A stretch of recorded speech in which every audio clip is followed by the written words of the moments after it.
अस्सलाम वालेकुम। आज हम लोग चैप्टर 1 और 2 के जो हमारे पास एमसीक्यूज़ हैं फर्स्ट ईयर के उसे डिस्कस करेंगे। तो ये वो एमसीक्यूज़ हैं जो हमारे पास एक तो स्मार्ट सिलेबस में इंक्लूडेड हैं और दूसरा हमारे पास बोर्ड पॉइंट ऑफ व्यू से ये हमारे पास इंपॉर्टेंट हैं। मतलब एनुअल में जो हमारे पास ये रिपीटेडली आ चुके हैं वो हमारे पास एमसीक्यूज़ हैं। तो सबसे पहला एमसीक्यूज़ हमारे पास है, which of the following is the largest unit of data. तो ऑप्शन हमारे पास है बिट, बी ऑप्शन हमारे पास है निबल, सी ऑप्शन है बाइट और डी ऑप्शन है हमारे पास वर्ड। तो हमारे पास जो बिट है, बिट हमारे पास दो वैल्यूज़ होती हैं 0 एंड 1। उसके बाद हमारे पास है निबल, तो निबल के हमारे पास 4 बिट्स का कॉम्बिनेशन होता है, 4 बिट्स मिलते हैं तो 1 निबल होता है। इसी तरह से बाइट 8 बिट्स मिलते हैं तो बाइट बनता है। इसी तरह से वर्ड है, तो वर्ड हमारे पास 4 बाइट्स का कॉम्बिनेशन है या 32 बिट्स का। तो यहाँ पर उसने पूछा विच of the following is the largest, इनमें से सबसे बड़ा जो यूनिट है वो कौन सा है। तो पहले हमारे पास क्वेश्चन का जो डी ऑप्शन है वर्ड, तो इन चारों में से सबसे स्मॉल बिट है उस और सबसे लार्ज कौन सा है, वर्ड है। तो पहले एमसीक्यूज़ का जो डी ऑप्शन है वो राइट आंसर होगा। इसके बाद सेकंड ऑप्शन है 8 किलोबाइट इज़ एग्जैक्टली, के 1 किलोबाइट के अंदर कितने बाइट्स होते हैं। तो 1 किलोबाइट के अंदर हमारे पास 1024 बाइट्स होते हैं। तो ये इसका हमारे पास इसका भी डी ऑप्शन राइट आंसर होगा। इसके बाद थर्ड एमसीक्यूज़ है हमारे पास, a set of instruction that run a computer system is called. तो वो कहता है कि इंस्ट्रक्शन का सेट जो कंप्यूटर को रन करता है या कंप्यूटर को ऑपरेट करता है, तो कंप्यूटर को ऑपरेट करने के लिए जो इंस्ट्रक्शन का सेट उसे हम लोग देते हैं उसे हम लोग सॉफ्टवेयर बोलते हैं। तो इसका बी आंसर राइट आंसर होगा। नेक्स्ट हमारे पास है a bit can represent how many values. ये हमारे पास जो बिट है वो कहता है कितनी वैल्यूज़ रिप्रेजेंट होती हैं। बिट की 2 वैल्यूज़ होती हैं 0 और 1। तो टोटल हमारे पास नंबर ऑफ़ वैल्यूज़ क्या है 2। तो 4 में उसने टोटल नंबर ऑफ़ वैल्यूज़ पूछा है, तो इसका सी आंसर राइट होगा। नेक्स्ट है which of the following is the first phase of SDLC। SDLC system development life cycle, इसकी वो कहता है कि पहली स्टेज कौन सी है। तो पहली स्टेज SDLC की हमारे पास है preliminary investigation. Preliminary investigation is the first phase of SDLC। तो चैप्टर 1 में हमने ये क्वेश्चन डिटेल से किया हुआ है, इसकी सारी स्टेजेस। उसने पहली स्टेज का नाम पूछा है, तो हमारे पास एमसीक्यू नंबर 5 है, उसका जो राइट आंसर है वो क्या है, सी प्रीलिमिनरी इन्वेस्टिगेशन। नेक्स्ट वो कह रहा है कि बिट स्टैंड्स फॉर। वो कहता है ये जो वर्ड बिट है इसका मतलब क्या है। तो बिट का मतलब हमारे पास होता है बाइनरी डिजिट। बाइनरी डिजिट तो फुल फॉर्म बाइनरी डिजिट है, बाइनरी का BI और डिजिट का T, इन दोनों को कंबाइन किया तो क्या बना है, बिट। तो bit stands for binary digit, means bit की जो फुल फॉर्म है वो क्या है, बाइनरी डिजिट है। नेक्स्ट हमारे पास है मतलब जो हमारे पास एमसीक्यू नंबर 6 है, उसका जो राइट आंसर है वो क्या है, ए ऑप्शन ही राइट है इसका, बाइनरी डिजिट। नेक्स्ट वो पूछ रहा है DW स्टैंड्स फॉर।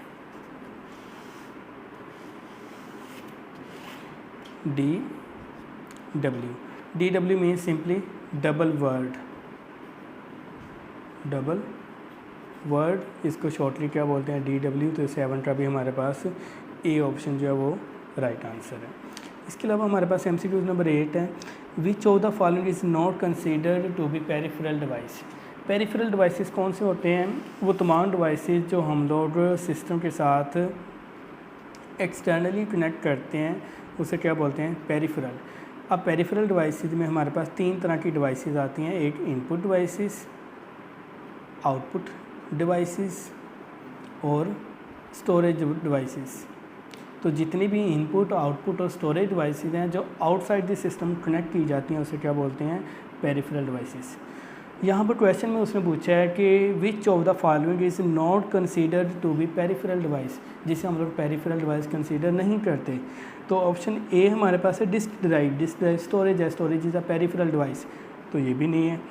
उसके बाद बी ऑप्शन है keyboard, keyboard is a input device, ये भी पेरिफेरल है। ऑप्शन सी है हमारे पास मॉनिटर, मॉनिटर हमारे पास आउटपुट है। और डी ऑप्शन है CPU, CPU is not input output और storage, CPU is a processing device and processing devices are not considered to be peripheral, CPU is a processing device not a peripheral device. तो 8वें का हमारे पास D option जो है वो CPU वाला right answer होगा। नेक्स्ट हमारे पास है 9 में वो कह रहे हैं which of the following is the smallest unit of information, सबसे स्मॉल यूनिट हमारे पास याद रखना है कि बिट है, इससे हमारे पास स्मॉल यूनिट नहीं है, सबसे स्मॉल डाटा स्टोरेज यूनिट क्या है, बिट है। तो इसका आंसर ए होगा 9 का। इसके बाद है 10 the electronic circuit of or computer system are called, computer system के अंदर इलेक्ट्रॉनिक सर्किट्स या चिप्स जो लगी होती हैं उसे हम लोग हार्डवेयर बोलते हैं। तो इसका हमारे पास क्वेश्चन नंबर 10 का बी ऑप्शन राइट होगा। इसके बाद हमारे पास है question number 11 dash method is not used in data gathering technique. अब डाटा गैदरिंग टेक्निक के अंदर सैम्पलिंग भी इस्तेमाल करते हैं, इंटरव्यूज़ भी होते हैं, क्वेश्चंस भी होते हैं, टेस्टिंग ये हमारे पास डाटा गैदरिंग टेक्निक में नहीं है, बल्कि ये हमारे पास अलहदा से फेज़ है जो कि कोडिंग के बाद हमारे पास फेज़ है। तो टेस्टिंग जो है वो डाटा गैदरिंग में कंडक्ट नहीं की जाती। तो 11 जो हमारे पास एमसीक्यूज़ है उसका जो राइट आंसर है वो क्या है, 11 का डी ऑप्शन जो है वो राइट है। उसके बाद हमारे पास है 12 में वो कह रहा है testing all programmes together is called. अब टेस्टिंग जो हम लोग सिस्टम की करते हैं ये दो तरह से होती है, एक होती है यूनिट टेस्टिंग और एक होती है सिस्टम टेस्टिंग। यूनिट टेस्टिंग क्या करते हैं, सिस्टम के अंदर हमारे पास जितने भी कंपोनेंट्स हैं उनकी अलग-अलग टेस्टिंग की जाती है, कंपोनेंट बाय कंपोनेंट टेस्टिंग की जाती है, बाय मॉड्यूल टेस्टिंग की जाती है, उसे बोलते हैं यूनिट टेस्टिंग। और सिस्टम टेस्टिंग हमारे पास क्या होती है, जब सारे कंपोनेंट्स को कंबाइन करके एज अ होल सिस्टम की टेस्टिंग करते हैं उसे क्या बोलते हैं, सिस्टम टेस्टिंग। जो MCQ नंबर 12 है उसमें वो कह रहा है टेस्टिंग ऑल प्रोग्राम्स टुगेदर, सारे प्रोग्राम्स को कंबाइन करके एज अ होल टेस्टिंग करना उसे क्या बोलते हैं, सिस्टम टेस्टिंग। तो इसका जो हमारे पास राइट आंसर होगा MCQ नंबर 12 का वो क्या होगा, सी ऑप्शन होगा। नेक्स्ट है hardware is best described as, hardware हमारे पास जो होते हैं वो फिज़िकल पार्ट्स जितने भी हैं उन्हें हम लोग हार्डवेयर बोलते हैं। तो हार्डवेयर को बेस्ट डिस्क्राइब करने के लिए जो टर्म है वो क्या है, फिज़िकल पार्ट्स। तो नेक्स्ट हमारे पास है MCQ नंबर 14। MCQ नंबर 14 में पहला हमारे पास है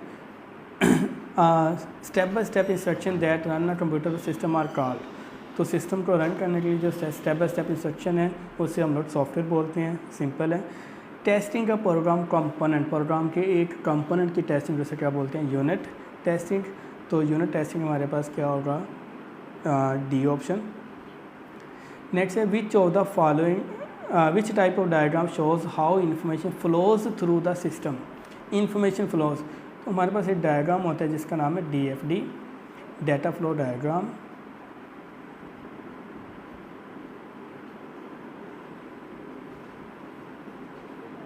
अब डाटा फ्लो डायग्राम जैसे नाम से ज़ाहिर है क्या इंडिकेट करते हैं, data flow diagram indicate the flow of data. तो डाटा या इंफॉर्मेशन या डाटा के फ्लो को इंडिकेट करने के लिए जो डायग्राम है उसको बोलते हैं DFD। तो ये हमारे पास सॉफ्टवेयर इंजीनियरिंग के अंदर आप लोग डिटेल से जाकर देखेंगे कि DFD के अंदर कौन कौन से सिंबल हैं, कौन सा सिंबल आपने कब यूज़ करना है। तो यहाँ पर हमारे पास इसका जो राइट आंसर होगा MCQ नंबर 16 का वो क्या होगा, DFD, सी ऑप्शन जो है वो राइट है। नेक्स्ट हमारे पास 17 है word comes after analysis phase. 17 MCQs है, एनालिसिस के बाद वो कहता है कि कौन सी स्टेज आती है। तो SDLC की जो हमारे पास स्टेजेस हैं, पहली स्टेज जो हमारे पास है प्रीलिमिनरी इन्वेस्टिगेशन थी,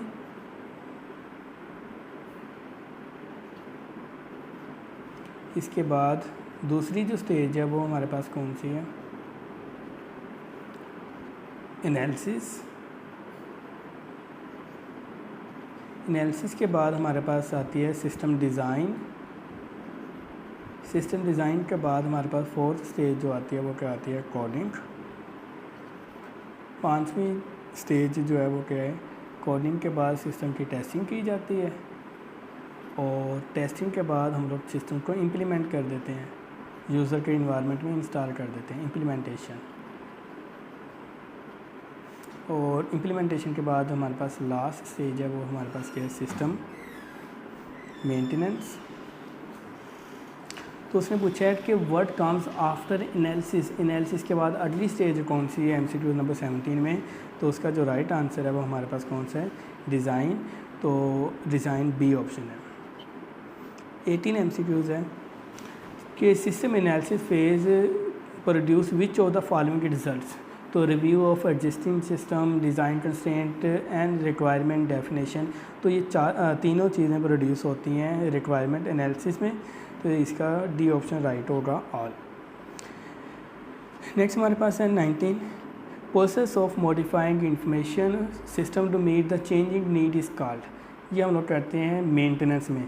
मेंटेनेंस में अगर आपने सिस्टम में कोई चेंजेस करने हैं, कोई न्यू फीचर ऐड करना है, तो ये किस स्टेज में जाके होगा, सिस्टम मेंटेनेंस में। तो 19 का हमारे पास जो राइट आंसर होगा वो क्या होगा, ए, सिस्टम मेंटेनेंस। नेक्स्ट वो कह रहा है storage capacity of CD-ROM। CD-ROM की कैपेसिटी हमारे पास होती है 700 MB। तो सिंपल ये याद रखनी है कि CD की हमारे पास जो कैपेसिटी है वो कितनी है, 700 MB। इसी तरह से जो फ्लॉपी है उसकी जो कैपेसिटी है वो कितनी होती है, फ्लॉपी की 1.44 MB। तो अब तो हम लोग USB यूज़ करें, मेमोरी कार्ड यूज़ करें जो कि गीगाबाइट्स में है। तो आपने ये बस याद रखना है कि जो फ्लॉपी की कैपेसिटी उस टाइम होती थी वो 1.44 MB जस्ट थी और CD की कैपेसिटी 700 MB होती थी।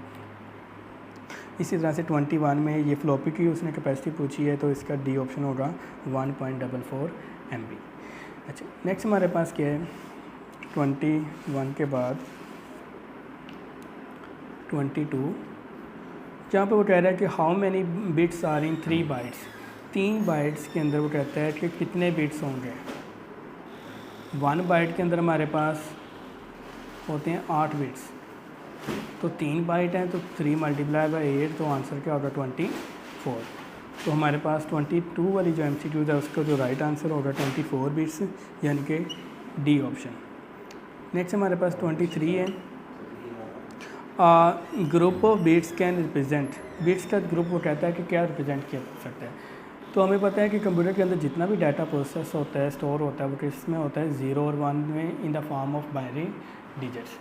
तो बाइनरी डिजिट्स ही हमारे पास कंप्यूटर के अंदर हम लोग पिक्चर भी स्टोर करते हैं, ऑडियो वीडियो है, इसके अलावा हम लोग जो भी टेक्स्ट टाइप करते हैं, तो ये सारे के सारा डाटा कंप्यूटर के अंदर स्टोर होता है इन द फॉर्म ऑफ बिट्स। तो यहाँ पे वो 23 में वो कह रहा है कि group of bits can represent. Option A में वो कह रहा है साउंड, तो साउंड रिप्रेजेंट कर सकते हैं हम लोग, सही है। इसके अलावा बी ऑप्शन है करैक्टर्स भी रिप्रेजेंट कर सकते हैं, कलर्स भी स्टोर कर सकते हैं इन द फॉर्म ऑफ 0 और 1। तो इसका जो डी ऑप्शन है ऑल, ये सारे सही हैं। उसके बाद है the number of bits computer can process at a time is called word size. 24 का हमारे पास ए ऑप्शन होगा, वर्ड साइज़। वर्ड साइज़ क्या होता है कि एक वक्त में हमारा CPU कितने बिट्स को प्रोसेस कर सकता है। नेक्स्ट हमारे पास है bottom layer of OSI model. तो OSI मॉडल की हम लोग लेयर लिख लेते हैं, ये इम्पोर्टेंट है। OSI model, OSI stands for open system interconnection. तो इसकी हमारे पास पहले लेयर आती है एप्लीकेशन। एप्लीकेशन के बाद हमारे पास आता है प्रेजेंटेशन। प्रेजेंटेशन के बाद session, transport, network, data link और फिजिकल। तो पहली लेयर जो है वो फिज़िकल है, दूसरी लेयर डाटा लिंक है, तीसरी नेटवर्क है, चौथी लेयर हमारे पास ट्रांसपोर्ट लेयर है, पांचवी सेशन लेयर है, छठी लेयर प्रेजेंटेशन है और सातवीं लेयर है एप्लीकेशन। तो नंबरिंग के लिहाज से देखें तो आपने नीचे से इस OSI मॉडल की लेयर की नंबरिंग स्टार्ट करनी है। मीन्स पहली लेयर है फिजिकल लेयर, जिसमें data in the form of binary digits bit से रिप्रेजेंट किया जाता है ताकि वो फिजिकल मीडिया के ऊपर ट्रांसफ़र हो सके। तो खैर लेयर कैसे काम करती हैं वो लैदा से है। अभी हम लोगों ने ये देखना है कि पहली लेयर है फिज़िकल और आखिरी लेयर है एप्लीकेशन, और जो सबसे ऊपर लेयर है टॉप मोस्ट वो एप्लीकेशन है, और जो सबसे नीचे लेयर है बॉटम लेयर वो कौन सी है, फिज़िकल है। तो याद रखना है कि पेपर में ये 2-3 तरह से MCQs आ सकती हैं। नंबर 1 तो यही आएगी कि टोटल लेयर्स की तादाद कितनी है, 7। काफ़ी दफ़ा ये पूछा जा चुका है कि OSI मॉडल के अंदर हमारे पास लेयर्स की तादाद कितनी है, 7 है। सबसे ऊपर वाली लेयर जो है वो एप्लीकेशन है और सबसे नीचे वाली लेयर कौन सी है, फिज़िकल है। यहाँ पे उसने जो MCQ में पूछा है वो क्या पूछा है उसने, दी बॉटम लेयर कौन सी है, फिज़िकल लेयर। तो इसका जो हमारे पास 25 का राइट आंसर होगा वो क्या होगा, बी ऑप्शन राइट होगा, फिज़िकल लेयर। नेक्स्ट उसको पूछ रहा है 26 में ISDN स्टैंड्स फॉर, इसका जो राइट आंसर है वो सी है, integrated services digital network. Next वो कह रहा है which of the following is not a LAN topology. Local area network के अंदर वो कहता है कौन सी टोपोलॉजी इस्तेमाल नहीं होती, बस, रिंग, स्टार, ये तीनों टोपोलॉजीज लैन की हैं, लेकिन बैंड जो टोपोलॉजी है ये हमारे पास नहीं है। तो 27 का जो राइट आंसर है वो क्या है, डी है। इसके बाद हमारे पास 28 जो MCQs है वो पूछ रहा है which of the following is an internet protocol. तो ये हमारे पास याद रखना है, बहुत ही इम्पोर्टेंट है। इंटरनेट का प्रोटोकॉल कौन सा है, तो इंटरनेट के ऊपर हमारे पास जो यूज़ होने वाला प्रोटोकॉल है उसको बोलते हैं TCP/IP। TCP/IP हमारे पास 2 प्रोटोकॉल्स का कम्बिनेशन है। TCP stands for transmission control protocol and IP stands for internet protocol. Transmission control protocol is responsible for the delivery of data from sender to the receiver. Sender से receiver तक data complete deliver हुआ है कि नहीं हुआ, इसकी responsibility TCP की है। और IP का काम क्या है, हमारे पास इंटरनेट एड्रेसेस प्रोवाइड करना। जैसे ही हमारा कंप्यूटर इंटरनेट के साथ कनेक्शन क्रिएट करता है उसे एक एड्रेस यूनिक असाइन हो जाता है जिसे बोलते हैं IP एड्रेस। और जब डाटा सेंडर से रिसीवर तक सेंड होता है तो हमारा डाटा डिवाइड हो जाता है इन द फॉर्म ऑफ पैकेट्स। तो डाटा को पैकेट्स में डिवाइड करना इसे बोलते हैं पैकेट स्विचिंग। तो ये हमारे पास काम होता है IP का। तो ये बहुत इंपॉर्टेंट प्रोटोकॉल है। TCP plus IP are the protocols of the internet and these protocols are also known as heart of internet. तो ये भी पूछा जा सकता है कि which protocol is called heart of the internet, TCP/IP। And TCP/IP is used on which network, internet. तो यहाँ पर 28 में उसने जो क्वेश्चन पूछा है which of the following is internet protocol, तो इंटरनेट का प्रोटोकॉल कौन सा है हमारे पास, सी ऑप्शन है, TCP/IP। उसके बाद हमारे पास है 29 OSI मॉडल हैज़ लेयर्स। तो ये देख लें आ गई है, OSI मॉडल के अंदर हमें पता है कि कितनी लेयर्स हैं, 7 लेयर्स हैं। नेक्स्ट है जी ईथरनेट, टोटल रिंग एंड बस हैज़ बीन डिफाइंड बाय। तो इनको डिफ़ाइन किया IEEE ने। IEEE stands for institute of electrical and electronics engineers. तो इसने हमारे पास ये जो नेटवर्क स्टैंडर्ड्स हैं उसको डिफ़ाइन किया है बस और रिंग दोनों के।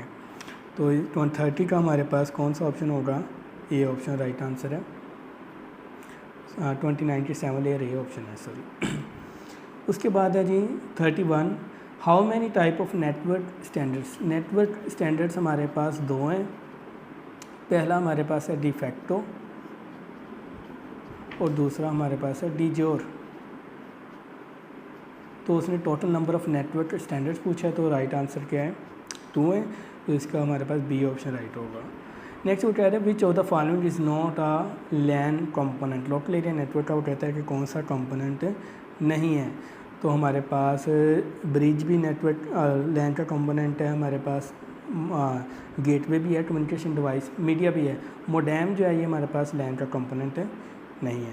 तो 32 का हमारे पास क्या आ जाएगा, बी ऑप्शन मोडेम। ये आपने लोकल एरिया नेटवर्क और उसके जो हमारे पास कंपोनेंट्स हैं ये लॉन्ग क्वेश्चन भी किया हुआ है। तो उसमें हमारे पास ब्रिज, राउटर, गेटवे, कम्युनिकेशन, हमारे पास मीडिया है और नेटवर्क इंटरफेस कार्ड है। ये 5 कंपोनेंट हैं। अच्छा, नेक्स्ट हमारे पास है collection of computers connected together. Computers का जो कलेक्शन है ये हमें पता है कंप्यूटर नेटवर्क की डेफिनेशन है। तो 33 का हमारे पास क्या आ जाएगा, नेटवर्क, बी ऑप्शन। नेटवर्क या कंप्यूटर नेटवर्क एक ही चीज़ है। नेक्स्ट वो कह रहा है टर्मिनल इज़ अ, हाँ जी ये इंपॉर्टेंट है, टर्मिनल। तो टर्मिनल हम लोग ऐसे कंप्यूटर को बोलते हैं जिसमें इनपुट और आउटपुट डिवाइसेस तो होती हैं लेकिन सीपीयू नहीं होता, अपना प्रोसेसर नहीं होता। ऐसा कंप्यूटर जिसके अंदर आप कोई प्रोसेसर ना हो, सीपीयू ना हो, इनपुट डिवाइसेस भी हों और आउटपुट डिवाइसेस भी हों, उस कंप्यूटर को बोलते हैं टर्मिनल कंप्यूटर। ये टर्मिनल कंप्यूटर सर्वर के साथ कनेक्ट होता है और सर्वर को इनपुट डिवाइसेस के थ्रू इनपुट देगा और जो सर्वर आउटपुट डाटा प्रोसेस करके आउटपुट देगा वो आउटपुट डिवाइसेस के ऊपर डिस्प्ले हो जाता है। प्रोसेसिंग जो है, सीपीयू जो है वो सर्वर का यूज़ होता है यहाँ पे। तो टर्मिनल हमारे पास क्या है, any input output computer device को बोलते हैं। तो 34 का हमारे पास डी ऑप्शन राइट होगा। नेक्स्ट वो 5 में कह रहा है, सॉरी 34 का जो हमारे पास था नेटवर्क, बी ऑप्शन है। इसी तरह से 35 का जो ऑप्शन है वो क्या है, डी ऑप्शन है। अब 36 देखते हैं। 36 में वो कह रहा है कि how many pairs of computer can simultaneously communicate on Ethernet LAN. तो ईथरनेट लैन के अंदर हमारे पास multiple computers at a time data send और रिसीव कर सकते हैं। तो इसे डी ऑप्शन राइट होगा। इसके अलावा हमारे पास 37 है ईथरनेट यूजेस। हाँ जी ये इंपॉर्टेंट है, ये 2-3 तरह से एमसीक्यूज आती है। ईथरनेट याद रखना है कि ईथरनेट जो नेटवर्क प्रोटोकॉल है ये हमारे पास बस टोपोलॉजी के ऊपर बेस करता है। या बस नेटवर्क के अंदर जो प्रोटोकॉल है वो कौन सा यूज़ होता है, ईथरनेट। तो 37 का हमारे पास कौन सा ऑप्शन है, सी ऑप्शन है। इसके अलावा 38 है। 38 में पूछ रहे हैं in dash network topology hub is used as central device. तो जो हब है ये हमारे पास स्टार नेटवर्क के अंदर यूज़ होते हैं जिसमें सारे के सारे कंप्यूटर्स सेंट्रल डिवाइस के साथ कनेक्टेड होते हैं। तो इसे क्या बोलते हैं, स्टार टोपोलॉजी। तो हमारे पास 38 का क्या आंसर आ जाएगा, डी। इसके अलावा हमारे पास 39 है। 39 में वो कह रहे हैं FDDI इज़ अ, हाँ जी ये काफ़ी दफ़ा पेपर में आई हुई MCQs हैं।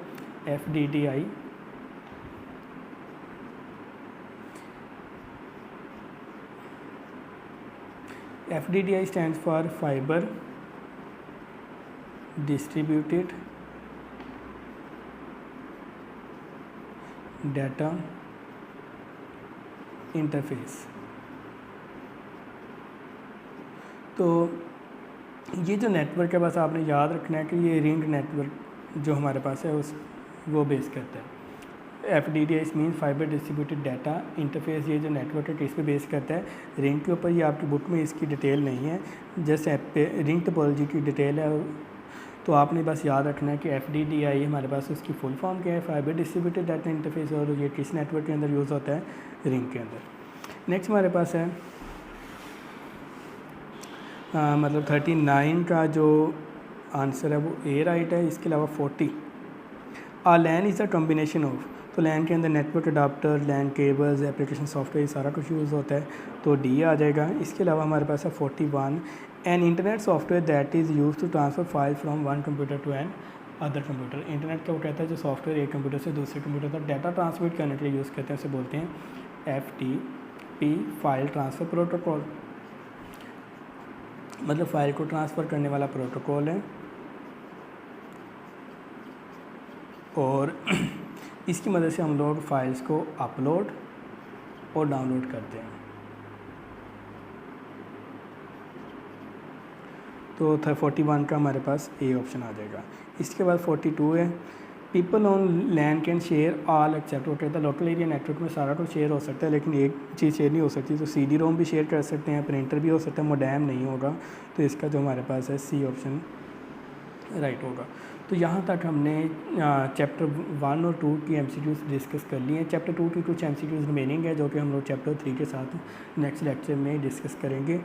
ये MCQs आपने अच्छी तरह देख लेनी है। अगर किसी भी MCQs में कोई प्रॉब्लम है तो आप लोग वो पूछ सकते हैं, और MCQs को आपने अच्छी तरह से करना है, क्योंकि आप लोगों का जो पेपर है, अगर आपकी एक MCQs भी गलत है तो आपके फुल मार्क्स आने से रह जाते हैं।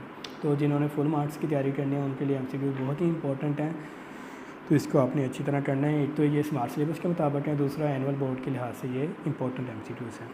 अल्लाह हाफिज़।